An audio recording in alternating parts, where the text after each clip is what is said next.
ஏற்கனவே இருந்த ரூபாயோடைய சிம்பலை கொண்டு வந்ததே ஒரு தமிழர் தானே. ஏன் இப்போ இந்த ரூபா கொண்டிருக்கணும் ஒரு தமிழர் தானே? உங்களுக்கு என்ன பிரச்சனை?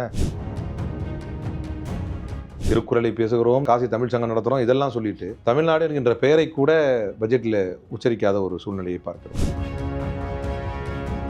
தமிழ்நாடுடைய பட்ஜெட்டை அறிவிக்கும் பொழுது தமிழ்நாடு முதல்வருக்கு தெம்பு இருந்தது. தமிழ்நாடு முழுக்க அது நேரடி ஒளிபரப்பு செய்யப்பட வேண்டும், அதை மக்கள் பார்த்து ரசித்து அதை ஏற்றுக்கொள்ள வேண்டும் என்று சொல்லக்கூடிய அளவுக்கான ஒரு தெம்பு இருந்தது. இதே தெம்பு நரேந்திர மோடிக்கு இந்தியா முழுக்க அந்த பட்ஜெட்டை அறிவிக்கப்படும் பொழுது குறிப்பாக தமிழ்நாடு போன்ற மாநிலங்களை வைப்பதற்கான தெம்பு இருக்கிறதா?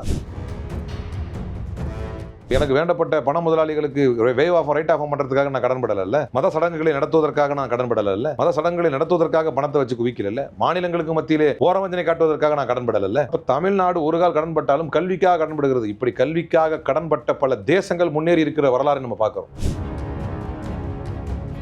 சமீபத்திலே தமிழ்நாட்டு சட்டமன்றத்திலே பட்ஜெட் தாக்கல் செய்யப்பட்டிருக்கிறது. இது மிகப்பெரிய பேசு பொருளாக இருக்கிறது. பட்ஜெட் ஒன்றிய அரசு தாக்கல் செய்யும் பொழுது அது தமிழ்நாடு முழுக்க எதிர்த்தது, மொத்த தமிழ்நாடும் எதிர்த்தது. இன்றைக்கு பாஜக உட்பட அதனுடைய தொங்கு சதைகள் சேர்ந்து தமிழ்நாடு பட்ஜெட்டை எதிர்க்கிறார்களே அப்படின்னு நம்ம பார்க்க போனால் ரெண்டுக்கும் ஒரு பெரிய வித்தியாசம் இருக்குது. தமிழ்நாடு பட்ஜெட்டை ஒன்றிய பட்ஜெட்டை எதிர்த்தது என்றால் தமிழ்நாடுடைய பெரிய பட்ஜெட்டில் இல்லை, இன்க்ளூசிவ் பட்ஜெட்டாக அது இல்லை, டிஸ்கிரிமினேட்டிவ் பயஸ்டு பட்ஜெட்டாக அது இருந்தது. ஒன்று, நம்மை விட புயல் வெள்ளங்களின் போது இயற்கை பேரிடரின் போது குறைவாக பாதிக்கப்பட்ட மாநிலங்களுக்கு அவர்களோடு கூட்டணியில் இருக்கிறார்கள் அல்லது அந்த கூட்டணி அவர்கள் தான் தாங்கி பிடித்து கொண்டிருக்கிறார்கள் என்பதற்காக பீகாருக்கும் ஆந்திராவுக்கும் நிதி அதிகமாக ஒதுக்கப்படுகிறது. தமிழ்நாடு அதில் வஞ்சிக்கப்படுகிறது.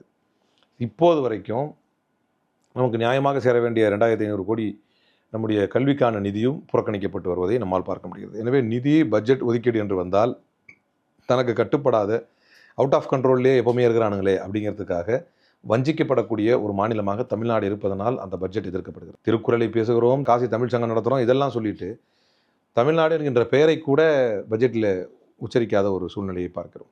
மெட்ரோ ரயில் ப்ராஜெக்டுடைய செகண்ட் ஃபேஸுக்கு அப்போ பட்ஜெட்டில் மென்ஷனிங்கே இல்லை. அதுக்கப்புறம் கொடுத்தாலுமே கூட என்ன பண்ணாங்க அப்படின்னு சொன்னால், மெட்ரோ ப்ராஜெக்ட்டுக்கு அந்த மொத்த பணமும் போயிடும், நம்ம வாங்கி தர அந்த பணம் போயிடும். இன்கேஸ் அதை மெட்ரோ ரயில் திருப்பி கொடுக்கலன்னு சொன்னால் அது மொத்த கடன் சுமையை அகெயின் ஸ்டேட்டுக்கே வந்துடும் அப்படிங்கிற மாதிரி ஒரு இதில் தான் பிஐபி ப்ரெஸ் ரிலீஸ் கொடுத்துருந்தாங்க. இப்படி எல்லா விதத்திலுமே மெட்ரோவுடைய செகண்ட் ஃபேஸாக இருந்தாலுமே சரி, பேரிடருக்காக தரப்படும் நிதியாக இருந்தாலும் சரி, இப்படி எல்லா விதத்திலும் தமிழ்நாட்டை ஓரவஞ்சனைப்படுத்தி தமிழ்நாடு அதே மாதிரி கல்விக்காக ஒதுக்கப்படும் 2500 கோடியாக இருந்தாலும் சரி, இப்படி எல்லா வகையிலும் தமிழ்நாடு புறக்கணிக்கப்பட்டு வஞ்சிக்கப்பட்டு தமிழ்நாடை டார்கெட் பண்ணி அடிக்கிறாங்கன்ற காரணத்துக்காகத்தான் ஒன்றிய அரசினுடைய பட்ஜெட் விமர்சிக்கப்பட்டது. ஆனால் இன்றைக்கு தமிழ்நாடுடைய பட்ஜெட்டை விமர்சிப்பவர்கள் ஒன்றுமில்லாத உப்பு சப்பு காரணம் ரூன்னு போட்டாங்க அப்படின்னு ஃபஸ்ட்டு ஆரம்பிக்கிறாங்க. சரி, ஓகே, தமிழ்நாடுடைய பட்ஜெட்டை அறிவிக்கும் பொழுது தமிழ்நாடு முதல்வருக்கு தெம்பு இருந்தது, தமிழ்நாடு முழுக்க அது நேரடி ஒளிபரப்பு செய்யப்பட வேண்டும், அதை மக்கள் பார்த்து ரசித்து அதை ஏற்றுக்கொள்ள வேண்டும் என்று சொல்லக்கூடிய அளவுக்கான ஒரு தெம்பு இருந்தது. இதே தெம்பு நரேந்திர மோடிக்கு இந்தியா முழுக்க அந்த பட்ஜெட்டை அறிவிக்கப்படும் பொழுது குறிப்பாக தமிழ்நாடு போன்ற மாநிலங்களை வைப்பதற்கான தெம்பு இருக்கிறதா?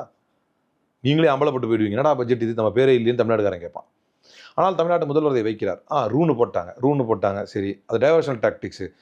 நாட்டில் நடக்கிற நிறைய பிரச்சனையை மறைக்கிறதுக்காக, நாட்டில் நடக்கிற நிறைய பிரச்சனையை எதிர்கொள்கிறதுக்கு தான் தேர்தல்னு ஒன்று வருது. அப்படி உண்மையிலேயே தமிழ்நாட்டில் பெரிய தேர்தல் நடக்கிறதெல்லாம் பெரிய சிக்கலாக, தமிழ்நாட்டில் நிறைய பெண்களுக்கு கொடுமை நடக்குது, சொத்து வரி ஏற்றிட்டாங்க, கரண்ட் பில்லு கூட்டிட்டாங்க அப்படின்னு சொல்லக்கூடிய நீங்கள் நியாயமாக அதை கண்டெஸ்ட் பண்ண வேண்டிய இடம் எது? போய் இடைத்தேர்தல் நடந்துச்சு, அங்கே போய் கண்டெஸ்ட் பண்ணியிருக்க வேண்டியது தானே, அதை விட்டுட்டீங்க. ஒன்று. சரி, கம்மிங் பாயிண்ட்டுக்கு வரேன். ரூங்கிறது ஏன்? ரூங்கிறத அதாவது ஏற்கனவே இருந்த ரூபாயோடைய சிம்பலை கொண்டு வந்ததே ஒரு தமிழர் தானே. ஏன் இப்போ இந்த ரூபா கொண்டிருக்கணும் ஒரு தமிழர் தானே? உங்களுக்கு என்ன பிரச்சனை? இதை டைவெர்ட் பண்ணுறாங்க, நீங்கள் ஏன் டைவெர்ட் ஆகிறீங்க? இல்லை, இதை நம்ம வேணும், இதை எதிர்த்தா பேசு பொருள் மாறுங்கிறதுக்காக பண்ணுறாங்க. எதிர்க்காதீங்க, ஏற்றுக்குங்க, வெறும் ரூ தானே. நீங்களுமே ரூபாய்க்கு ரூன்னு தானே போட்டிருப்பீங்க, அதை ஏற்றுக்கலாமே. ஸோ இந்த மாதிரி உப்பு சப்பு இல்லாத வாதங்களை முன்வைப்பது. கடன்பட்டு ஒரு பட்ஜெட்டை கொடுத்துருக்குறாங்க, அதனால் என்ன தப்பு? கடன்பட்டு ஒரு பட்ஜெட், கடன்பட்டு கல்விக்கு தானே பட்ஜெட் அறிவிக்கிறாங்க. பெரும்பகுதி பட்ஜெட் இந்தியாவுடைய பட்ஜெட்டை தாண்டி மிகப்பெரிய அளவிலே கல்விக்காக நிதியை ஒதுக்கி இருக்கிறது தமிழ்நாடு மாநிலம். சரி, நான் கடன்பட்டேன், கல்விக்காக கடன்பட்டு போகிறேன், எனக்கு வேண்டப்பட்ட பண முதலாளிகளுக்கு வேவ் ஆஃப் ரைட் ஆஃப் பண்ணுறதுக்காக நான் கடன்படலை, மத சடங்குகளை நடத்துவதற்காக நான் கடன்படலை, மத சடங்குகளை நடத்துவதற்காக பணத்தை வச்சு குவிக்கல, மாநிலங்களுக்கு மத்தியிலே ஓரவஞ்சனை காட்டுவதற்காக நான் கடன்படலை.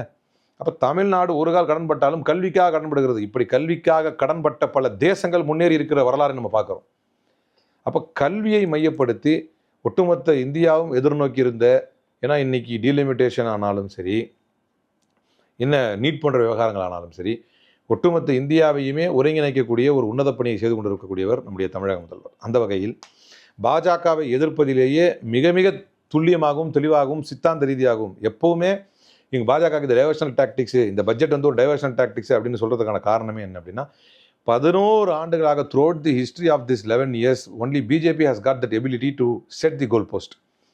எதை நோக்கி விவாதிக்கப்படணும் என்பது பிஜேபி தான் செட் பண்ணிகிட்டே இருந்துச்சு. முதன்முறையாக இந்த 11 ஆண்டு கால வரலாற்றில் முதன்முறையாக தமிழகத்தின் முதல்வர் மரியாதைக்குரிய ஸ்டாலின் அவர்கள் தான் கோல் போஸ்ட் செட் பண்ணுறார். எது பேசப்படணும், டீலிமிட்டேஷனை பற்றி பேசு. சந்திரபாபு நாயுடு போன அக்டோபர் வந்து சொல்லிட்டு இருக்காரு எல்லாரும் நிறைய பிள்ளை பெற்றுங்கப்பான்னு. ஏன் உங்கள் கூட்டணி இருக்கக்கூடிய சந்திரபாபு நாயுடுக்கே தெரியுது. அப்போல்லாம் நாயுடு அவங்க எம்பியே பேசுகிறார், 3வது பிள்ளை பார்த்தீங்கன்னா நான் 50,000 கொடுப்பேன் என் பர்சனல் ஃபண்டில் இருந்துன்னு. லோக்கலாக வந்து மேயர் ஆகிறதுக்கும் சர்பஞ்ச் ஆகிறதுக்கும் 2 பிள்ளை இருந்தால் ஆக முடியாதுங்கிற ஆந்திராவுடைய முனிசிபாலிட்டி ஆக்டை அமெண்ட் பண்ணுறாரு நிறைய பிள்ளைங்களை பெற்றுக்கணும்னு. அவர் அக்டோபரில் வந்தார், ஆனால் இன்னைக்கு அவர் அப்போவே அக்டோபர்லேயே சொல்லிட்டார், ஆனால் வெளிக்காட்ட முடியல. பிப்ரவரி மார்ச்சில் வந்து தமிழக முதல்வர் வந்து இந்தியா முழுக்க போகிறார். ஸோ எல்லாவற்றுக்கும் முன்னுதாரணமாக செட் செய்யக்கூடிய ஒரு முதலமைச்சர் தாக்கல் செய்யக்கூடிய ஒரு முதலமைச்சருடைய மாநிலத்தில் தாக்கல் செய்யப்படக்கூடிய ஒரு பட்ஜெட்டை இந்தியா உற்று நோக்குகிறது. அந்த இந்தியாவை உற்று நோக்கிய ஒரு அற்புதமான பட்ஜெட்டை இன்றைக்கு தமிழ்நாடு தாக்கல் செய்திருக்கிறது. இந்த பட்ஜெட்டிலே அனைத்துமே கொண்டு வரப்பட்டிருக்கிறது. குறிப்பாக தமிழ்நாட்டினுடைய கல்விக்காக பெரும் நிதி ஒதுக்கப்பட்டிருப்பது உள்ளபடியே வரவேற்கத்தக்கது. முன்னேற்றத்தை நோக்கி தமிழ்நாடு சென்று கொண்டிருக்கிறது. தேசத்தை பின்னோக்கி பாரதிய ஜனதா கட்சியினுடைய பாசிச சித்தாந்தம் இழுத்து கொண்டிருக்கிறது. பின்னோக்கும் சக்தியை முறியடிப்பதற்கான ஒரு முற்போக்கு சக்தியாக இன்றைக்கு தமிழ்நாடு திகழ்ந்து கொண்டிருக்கிறது. அந்த வகையில் இந்த பட்ஜெட் பாராட்டிற்குரிய ஒரு பட்ஜெட். ரூ என்கின்ற வார்த்தை கொண்டு ஆரம்பிக்கப்பட்டிருப்பதனால் தமிழ் இனத்தை, தமிழ் மொழியை, தமிழர் மரபை பாதுகாக்கின்ற ஒரு பட்ஜெட்டாக இந்த பட்ஜெட்டை நான் பார்க்கிறேன்.